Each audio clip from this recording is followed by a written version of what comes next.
الحمدللہ رب العالمین والصلاة والسلام علی خاتم النبیین اما بعد فاعوذ باللہ من الشیطان الرجیم بسم اللہ الرحمن الرحیم۔ پڑھیے الصلاة والسلام علیک یا رسول اللہ وعلی آلک واصحابک یا حبیب اللہ۔ الصلاة والسلام علیک یا نبی اللہ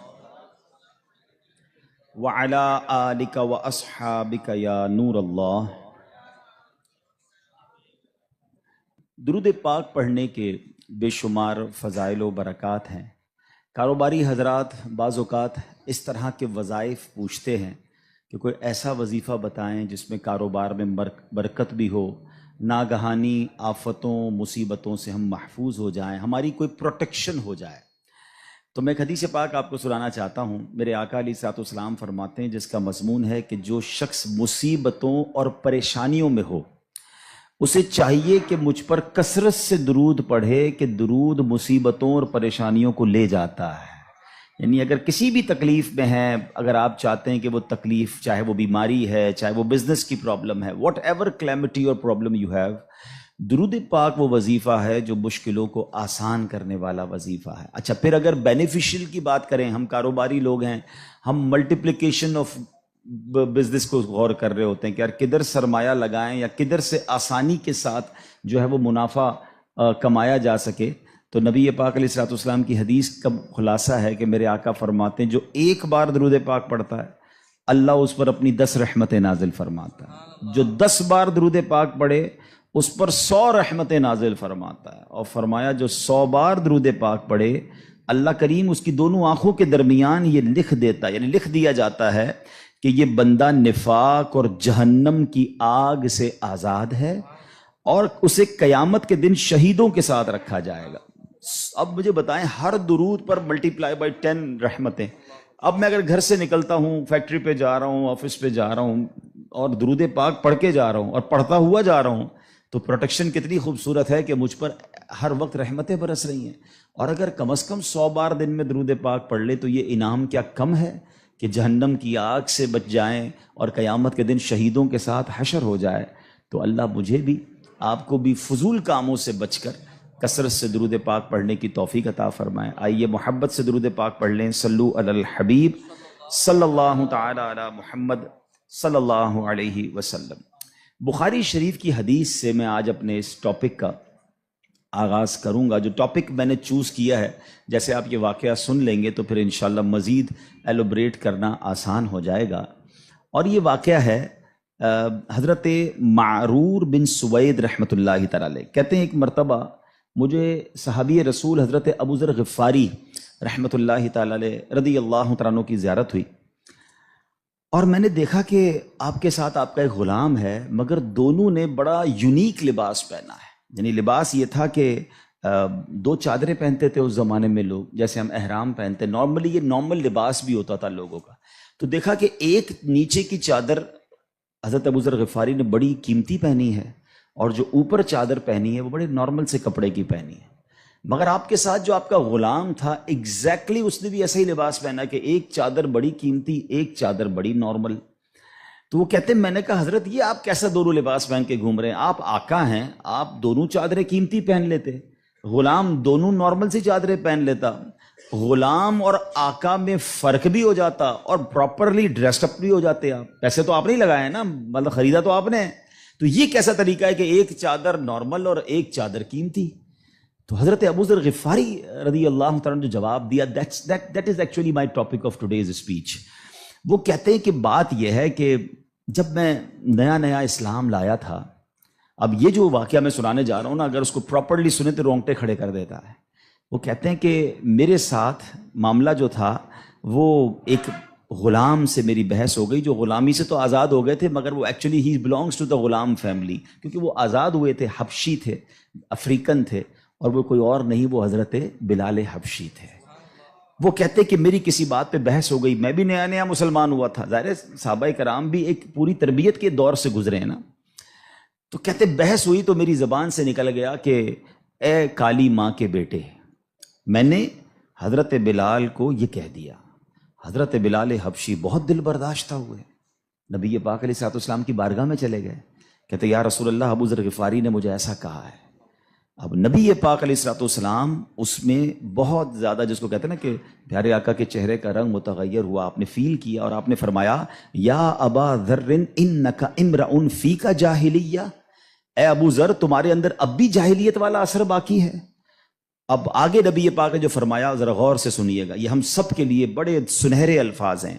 فرمایا جو تمہارے خادم یا غلام ہیں یہ تمہارے بھائی ہیں، اللہ پاک نے انہیں تمہارے ماتحت کر دیا ہے، پس جو کوئی کسی بھائی کا ماتحت ہو اسے چاہیے جو خود کھاتا ہے وہ اپنے ماتحت کو کھلائے، جو خود پہنتا ہے وہی ماتحت کو پہنائے۔ اب وہ اس کے بعد ہوا کیا؟ حضرت ابو ذر دیکھیں، اس مسٹیک ہونا اور ہے، اور اس مسٹیک کی بھرپائی کرنا، اس کو ریئلائز کرنا، اس تربیت کو اپنے اندر امپلیمنٹ کرنا کیا تھا۔ حضرت ابو ذر غفاری نے یہ سنا تو حضرت بلال کے پاس جاتے ہیں، کہتے ہیں اے بلال مجھے معاف کر دو، اے بلال مجھ سے غلطی ہو گئی۔ نہیں جناب، اس پر صبر نہیں آیا آپ کو، آپ نے اپنے رخسار جو ہے اپنا گال زمین پہ رکھا، کہا بلال اس وقت تک مجھے چین نہیں آئے گا جب تم اپنا پیر میرے دوسرے گال پہ نہ رکھو۔ اللہ اکبر۔ حضرت بلال کہتے ہیں حضور میں نے معاف کر دیا، میں یہ کیسے کر سکتا ہوں، آپ اتنی بڑی ہستی ہیں کہ میں اپنا پیر آپ کے گال پر کیسے رکھوں۔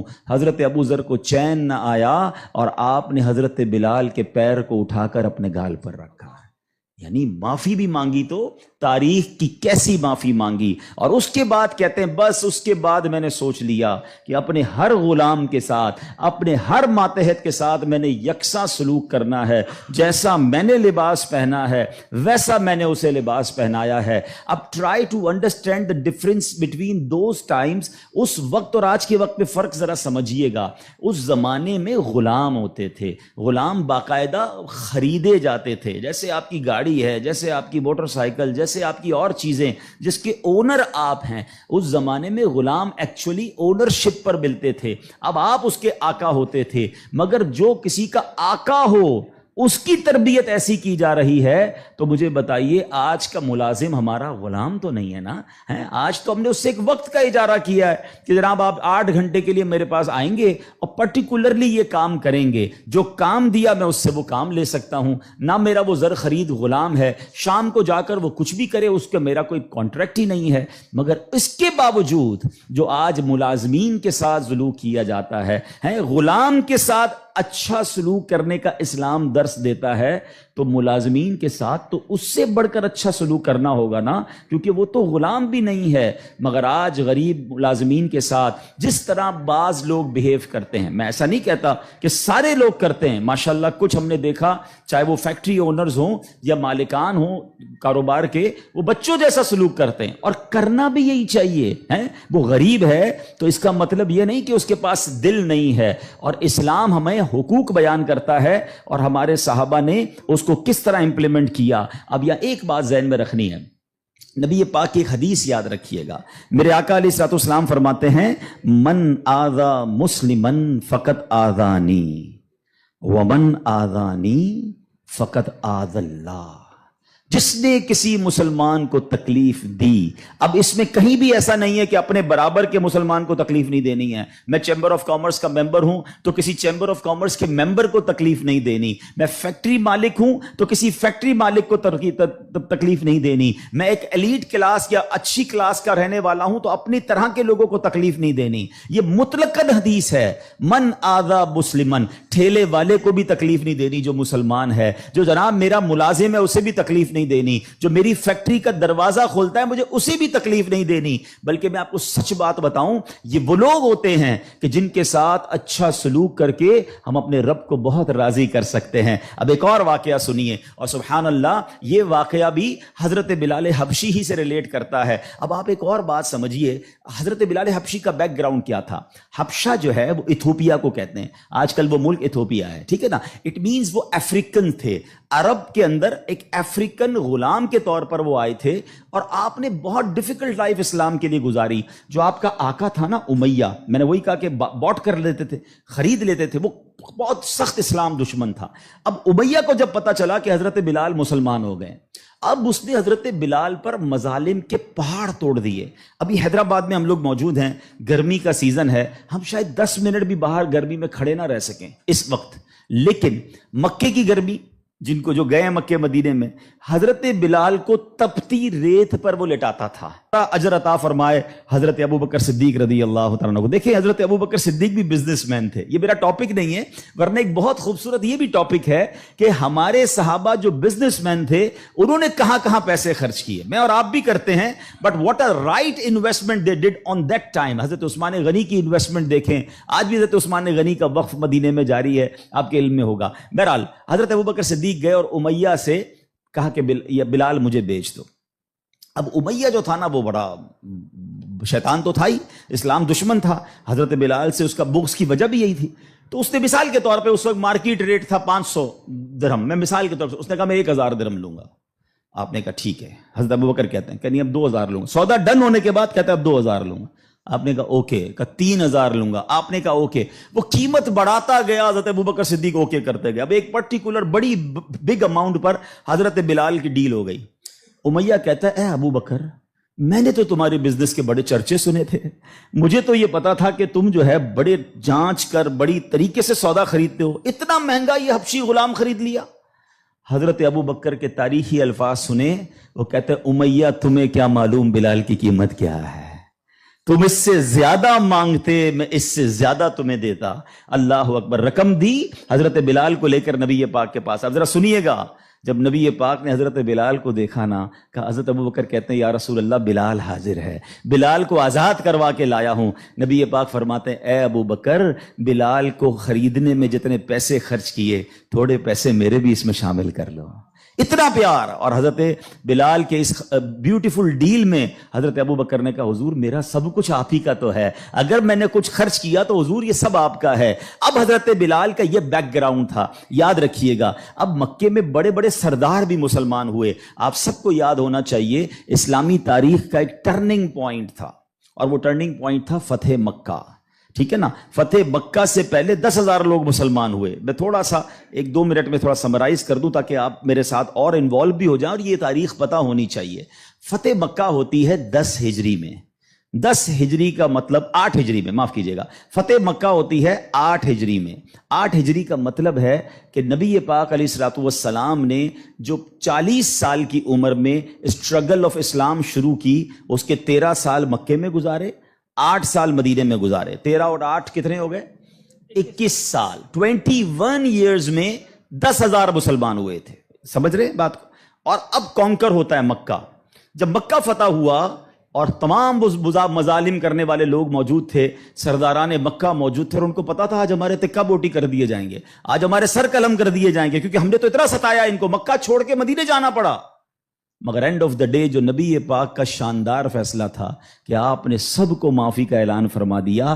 یہاں تک کہ صحابہ کرام کی جن پراپرٹیز پر مکے کے کفار نے قبضہ کر لیا تھا, میرے آقا نے کہا وہ پراپرٹیاں بھی تمہیں ہم واپس نہیں لیں گے, وہ بھی تمہاری ہو گئیں. اس معافی کا فائدہ کیا ہوا یہ سمجھنا بہت ضروری ہے کہ 10,000 مسلمان ہیں 21 سالہ کوشش میں, اور سن 10 ہجری میں آفٹر 2 ایئرز جب میرے آقا فتح مکہ کے بعد حج فرماتے ہیں, جس کو ہم حجۃ الوداع کہتے ہیں, اور خطبہ حج کے موقع پر میدان عرفات میں 1,24,000 صحابہ کرام ہوتے ہیں. معافی کا فائدہ دیکھ رہے ہیں؟ ہم کہتے ہیں بدلہ لوں گا, دشمنی چلے گی, نسل در نسل چلے گی, مٹا کے رکھ دوں گا, چھوڑوں گا نہیں. لڑائی کر کے دیکھ لو یا معاف کر کے دیکھ لو. ایک معافی نے اسلام کو کہاں پہنچایا؟ 10,021 سالوں میں, اور معافی کے بعد ودن 2 ایئرز 1,24,000 صحابہ کہاں موجود ہیں؟ عرفات کے میدان میں موجود ہیں. اینڈ فرام دیٹ ڈے, ایک اور بات, ہسٹری پڑھیے اسلام کی, فتح مکہ کے بعد اسلام نے جو ٹیک آف کیا ہے, آج تک اسلام پیچھے نہیں گیا. 200 کروڑ مسلمان ہیں آج دنیا میں. یہ فیضان ہے فتح مکہ کے اس اعلان کا, لا تثریب علیکم اليوم, آج تم سب آزاد ہو, تم سے کوئی سوال نہیں ہوگا. اور اس کے بعد سے اسلام کو جو عروج ملا. لیکن بھائی تربیت کا ٹائم تھا نا, جب یہ فتح مکہ ہو گیا نا, تو پیارے آقا علیہ الصلوۃ والسلام نے اب مکے کی چابی, کعبے کی چابی ملی, اور اب کعبے کی چھت پہ اذان دینی تھی. یعنی ایک طرح سے یہ ایک وکٹری کا اعلان تھا. تو نبی پاک نے کس کو کہا؟ حضرت بلال کو کہا کہ ایک بلال جاؤ اور کعبے کی چھت پہ اذان دو۔ اب جو سرداران مکہ تھے نا، وہ کہتے ہیں یار ہم اتنے بڑے بڑے سردار، اتنی بڑی فیملی سے تعلق رکھنے والے ہیں، اتنا پیسہ ہمارے پاس، اتنے بڑے قبیلے کے سربراہ، اور آج اتنے عظیم موقع پر جو فتح مکہ کے بعد اذان دینے کا موقع، وہ بھی کعبے کی چھت پر، وہ کس کو دیا جا رہا ہے؟ ایک حبشی غلام کو۔ اللہ اکبر! یہ خبر نبی پاک تک پہنچ گئی کہ کچھ لوگ بے چین ہیں، کچھ لوگوں کو یہ برا لگ رہا ہے کہ بلال کو یہ موقع کیوں ملا، ہم بڑے خاندان والے، ہم پیسے والے۔ پیارے آقا علیہ الصلوۃ والسلام نے ان کو بلایا۔ پہلے تو نبی پاک نے سوال کیا کہ کیا آپ لوگ ایسی باتیں کر رہے تھے؟ کہ جی حضور کر رہے تھے۔ اب نبی پاک نے کیا فرمایا؟ نبی پاک کی گفتگو سے پہلے قرآن کی آیت نازل ہوتی ہے اور رہتی دنیا کے لیے ایک اصول بیان ہو گیا۔ اب یہ اصول مجھے اور آپ کو یاد رکھنا ہے۔ اللہ کریم قرآن میں ارشاد فرماتا انا اکرمکم عند اللہ اتقاکم، فرمایا بے شک اللہ کے یہاں تم میں زیادہ عزت والا وہ ہے جو تم میں زیادہ پرہیزگار ہے۔ یہ وہ فارمولہ ہے جو مجھے یاد رکھنا ہے۔ پیسے والا زیادہ عزت والا نہیں ہے، جناب میں فلاں چیمبر کا صدر تو وزیر نائب صدر تو فلاں علاقے کا ہیڈ تو جناب قومی اسمبلی کا ممبر تو منسٹر یا جناب مل اونر، نہیں، فلاں خاندان میرے سر نیم میں یہ نیم لگتا ہے جس کی وجہ سے میرا بہت بڑا خاندان ہے۔ قرآن نے فیصلہ کر دیا ہے ان اکرمکم عند اللہ اتقاکم، اللہ کے نزدیک عزت والا وہ ہے جو زیادہ پرہیزگار ہے۔ وہ میرا ملازم بھی ہو سکتا ہے، وہ میرا خان سما بھی ہو سکتا ہے، وہ میرا غریب رشتہ دار بھی ہو سکتا ہے، وہ باہر ٹھیلا لگانے والا بھی ہو سکتا ہے، اگر وہ اللہ کی بارگاہ میں پرہیزگار ہے وہ سب سے زیادہ، ہم سب سے زیادہ عزت والا ہے۔ اور یہی اسلام کا حسن ہے۔ اچھا مزے کی بات یہ ہے، ایک طرف تو یہ حسن ہم پریکٹیکلی بھی پریکٹس کرتے ہیں۔ مثال کے طور پہ بعض اوقات آفس میں نماز کا ٹائم ہو گیا اور ہمارے کسی ملازم میں کوئی باشرہ ہے یا حافظ صاحب ہے یا اچھا تلاوت کرنے والا ہے، ہم اس کو کہتے ہیں حضرت آپ نماز پڑھا دیں۔ بالکل اچھی بات، یہ تو اعلان ہے نا کہ بھائی آپ سیٹ ہیں، آپ پیچھے ہیں، اور امامت کون کر رہا ہے؟ ایک نارمل سا انسان ہے، لیکن وہ عبادت گزار ہے، اس کو قرآن آتا ہے، مگر صرف نماز کی حد تک۔ امام صاحب نے نماز پڑھا دی، پھر جا کر اس سے وہی انداز اختیار کرنا ہے جو عام ملازمین سے کرنا ہے؟ نہیں، یہ فارمولہ ہمیں اسلام سکھا رہا ہے۔ تو یہاں میرا جو آج ٹاپک ہے کہ سیٹ اور ملازم میں فرق، یہ ہمیں نہیں کرنا ہے۔ ٹھیک ہے، کاروبار ہے، آپ اس سے کام لیں، آپ اس سے اجرت پر کام لے رہے ہیں، مگر آپ نے اسے خریدا نہیں ہے، اور اگر خرید بھی لیا ہے تو اس کے اوپر زیادتی کی اجازت نہیں ہے۔ مگر آج چونکہ غریب لوگ ہیں، بیچاروں کو جاب ملتی نہیں، تو جو منہ میں آیا کہہ دیتے ہیں، جس طرح ڈانٹنا ہے ڈانٹ دیتے ہیں، اور بعض اوقات تو گالیاں نکالتے ہیں۔ مجھے یاد ہے ایک صاحب مجھے ملے اور مجھے جو ہے وہ میں نے پوچھا، ایسے تھوڑا سا کلوز تھے کہ یار آپ کی سیلری کتنی ہے؟ اب یہ تھوڑی چند سالوں پرانی بات ہے۔ He is not that much professional, normal سا انسان تھا، منشی ٹائپ کے جیسے ہوتے ہیں نا۔ تو کہتے ہیں 80,000 تنخواہ ہے۔ میں نے کہا ماشاءاللہ تنخواہ تو اچھی ہے۔ تو کہتے ہیں 40,000 کام کے ہیں، 40,000 گالیوں کے ہیں۔ تو میں حیران ہو گیا، کہتا صبح سے شام گالیاں سنتا ہوں بھی بھائی، کیا کروں، غریب آدمی ہوں، پیسے اچھے ملتے ہیں اس لیے چھوڑ نہیں سکتا۔ اب میں نے سوچا کہ وہ جو مالک ہے، وہ جو سیٹ ہے، وہ قیامت کے دن کیا جواب دے گا؟ کیا پیسے دے کر گالی دینے کی تمہیں اجازت مل گئی ہے؟ کیا ذلیل کرنے کی اجازت مل گئی؟ ایسا نہ کریں پلیز۔ ہمارا اسلام ہمیں بہت خوبصورت مساوات کا درس دیتا ہے، اور غریب لوگ تو زیادہ ڈیزرو کرتے ہیں انہیں پیار کرنے کا۔ نبی پاک علیہ الصلوۃ والسلام کو، اب میرے آقا کا انداز دیکھیے گا، صحابہ بھی تو غریب تھے نا۔ اب صحابہ میں ایک بہت بڑی تعداد تھی جو اصحاب صفہ کے تھے۔ اصحاب صفہ آپ گئے ہوں گے مدینہ شریف، اللہ بار بار ہم سب کو حاضری عطا فرمائے۔ وہاں ایک بینچ، ایک چبوترا بنا ہوا ہے۔ یہ جو اصحاب صفہ تھے نا، یاد رکھیے گا، یہ اپروکسیمیٹلی 70 کے قریب ہوتے تھے، ان کی تعداد پلس مائنس ہوتی تھی۔ ان میں بہت بڑا نام حضرت ابو ہریرہ رضی اللہ تعالیٰ عنہ کا بھی ہے۔ یہ صحابہ اتنے غریب تھے کہ ان کے پاس گھر نہیں ہوتا تھا، ان کے پاس پہننے کے لیے پورے کپڑے بھی نہیں ہوتے تھے، ایک لباس، ایک چادر پہن کے بعض اوقات بیٹھے ہوتے، مگر شوق کیا تھا کہ علم دین سیکھنا ہے، نبی پاک علیہ الصلوۃ والسلام سے تربیت لینی ہے۔ تو کھانا بھی پیارے آقا انہیں بھجوا دیتے، اور نبی پاک ان کے ساتھ رہتے تھے۔ اب ذرا یاد رکھیے گا، صحابہ کرام کچھ تھے جو مزدوری کا کام کرتے تھے۔ ہمارے ساتھ بھی کبھی کبھی ہوتا ہے کہ یار کوئی محنت مزدوری والا آئے تو اس کے کپڑوں سے اسمیل آتی ہے، کپڑے پرانے ہوتے ہیں، بدبو آ رہی ہوتی ہے، ہم اس سے دور ہو جاتے ہیں۔ اب کیا ہوا کہ نبی پاک علیہ الصلوۃ والسلام کے پاس کچھ ایسے لوگ آ کر بیٹھنا شروع ہوئے جب پیارے آقا اللہ کا ذکر کر رہے ہوتے تھے کہ بال بکھرے ہوتے تھے، پہننے کے لیے کپڑا ہوتا تھا اور ان کی اسمیل بھی آتی تھی، کپڑوں سے مہک بھی آتی تھی. تو نبی پاک علیہ الصلوۃ والسلام نے فرمایا الحمدللہ الذی جعل فی امتی من امری ان اصبر نفسی معہم، سب تعریف اللہ پاک کے لیے ہیں جس نے میری امت میں ایسے لوگ پیدا فرمائے جن کے ساتھ اپنی جان مانوس رکھنے کا مجھے حکم دیا گیا ہے. اور یہ حکم اللہ نے قرآن مجید فرقان حمید میں دیا، وَاصْبِرْ نَفْسَكَ مَعَ الَّذِينَ يَدْعُونَ رَبَّهُمْ بِالْغَدَاةِ وَالْعَشِيِّ يُرِيدُونَ وَجْهَهُ، اور اپنی جان کو ان لوگوں کے ساتھ مانوس رکھ جو صبح و شام اپنے رب کو پکارتے ہیں، اس کی رضا چاہتے ہیں، غریب ہیں مگر نیک ہیں، اللہ کی رضا چاہتے ہیں، ذکر الہی کرتے ہیں. آقا فرماتے نبی پاک ان مزدوروں کے ساتھ بیٹھ جایا کرتے تھے. اور آج بعض اوقات ہم اپنے ساتھ ایسے لوگوں کو بٹھانا پسند نہیں کرتے، بہت معذرت کے ساتھ. یہ تکبر کی نشانی ہے. تکبر کہتے ہی تو اسی کو ہے نا کہ اپنے سے کسی کو ذلیل سمجھنا. اور try to understand the severity of proud. یہ جو تکبر ہے نا، یہ اتنا خطرناک گناہ ہے کہ سب سے پہلے تو یہ سمجھیے کہ کائنات میں سب سے پہلا گناہ کیا ہوا تھا؟ تکبر ہوا تھا اور حسد ہوا تھا. یہ اتنے پرانے گناہ شیطان نے کیا تھا. شیطان کوئی پہلے سے ہی اللہ کا نافرمان نہیں تھا.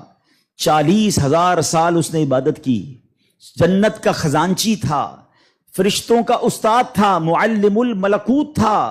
once in a lifetime he did proud. ایک بار تکبر کیا، حضرت آدم کو سجدہ کرنے سے انکار کیا نا. جملہ کیا تھا اس کا؟ قرآن میں موجود ہے نا، انا خیر من، اے اللہ میں اس سے بہتر ہوں. خلقتنی من نار وخلقتہ من طین، تو نے مجھے آگ سے بنایا اور اس کو مٹی سے بنایا، میں تو اس سے بہتر ہوں. Actually this is the definition of تکبر.